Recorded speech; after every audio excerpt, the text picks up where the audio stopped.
اللہ تعالیٰ نے جو دیا ہے وہ صرف اسی کا ہے، اور جو کچھ لیا ہے وہ بھی اسی کا ہے، اور ہر چیز کی مدت مقرر ہے۔ بس صبر کرو۔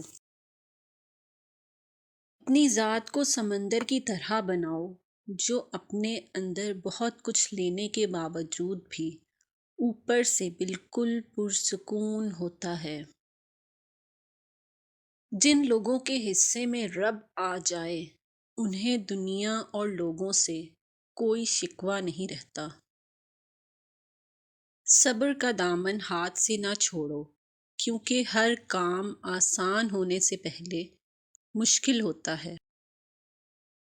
جب انسان اپنے رب پر اس قدر بھروسہ کر لیتا ہے کہ اس کے علاوہ کوئی بھی اس کی ضرورت پوری کرنے والا نہیں، تو اللہ بھی اپنے بندے کو مایوس نہیں لوٹاتا۔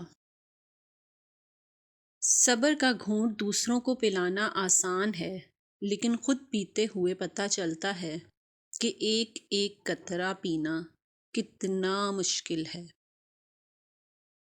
بے سکونی بڑھ جائے تو عبادت کا وقت بڑھا دو اور اللہ سے بات کرو۔ اپنے دکھ کا مداوع اسی سے مانگو، وہ تو رحیم و کریم ہے۔ امید کبھی نہ چھوڑنا، کمزور تمہارا وقت ہے، اللہ نہیں۔ جب انسان ٹوٹ کر چکنا چور ہو جاتا ہے تو خالی ہاتھوں میں اپنی کرچیاں سمیٹ کر رب کی بارگاہ میں حاضر ہوتا ہے، اور وہ پاک پروردگار ایسے سمیٹتا ہے جیسے انسان ٹوٹا ہی نہیں تھا۔ بے شک اللہ عظیم مصور ہے۔ مایوسی نہ پھیلائیں۔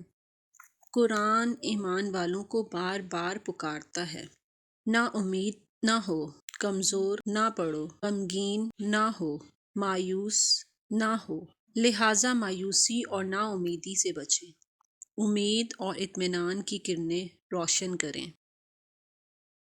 اگر اللہ آپ سے انتظار کروا رہا ہے تو اس سے زیادہ حاصل کرنے کے لیے تیار ہو جائیں جتنا آپ نے مانگا تھا۔